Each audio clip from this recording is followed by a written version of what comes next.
आज आपण चिकन सुक्का बनवणार आहे, पण पाणीचा उपयोग न करता. हो, बरोबर ऐकलं. पाणीचा एक थेंब सुद्धा न वापरता आज आपण चिकन सुक्का बनवणार आहे. तर चला बघूया. चिकनमध्ये दही, मीठ, काळा मसाला आणि चिकन मसाला टाकून त्याला 10 ते 15 मिनिटासाठी मॅरिनेट करून घ्यायचे. आपण वाटण सुद्धा वाटून घेतलेलं आहे. आपलं जे नॉर्मल वाटण असतं ना तसंच वाटायचं आहे. अगोदर एक कढई घ्यायची. या कढईमध्येच आम्ही कांदा परतला होता, त्यामुळे ती थोडीशी काळी दिसते. सो त्याच्यामध्ये आपण तेल टाकायचं आहे आणि जे आपण वाटण वाटून घेतलं होतं ना ते वाटण टाकायचं आहे.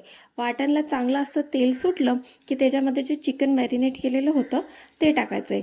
वरतून आपण ह्याच्यामध्ये काही मसाला काही टाकायचं नाही आहे आणि तेलामध्ये त्याला टाकल्यानंतर चांगलं असं थोडंसं हलवून घ्यायचं आहे.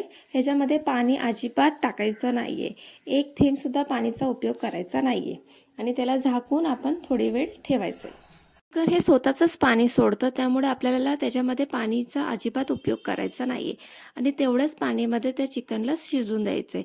फक्त त्याला 5-10 मिनिटांनी बघत राहायचं आहे, जोपर्यंत चिकन शिजेल तोपर्यंत. आपला चिकन सुक्का तयार आहे. मी वडेसुद्धा बनवणार आहे. सो वड्याची तयारी झालेली आहे बघा. पीठ मळून झालेलं आहे. आता इकडे आपण गरमागरम वडे बनवून घेऊ. आम्ही चिकनचा रस्सासुद्धा बनवला होता.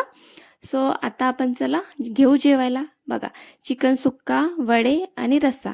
या मग जेवायला. भेटू पुढच्या व्लॉगमध्ये. बाय.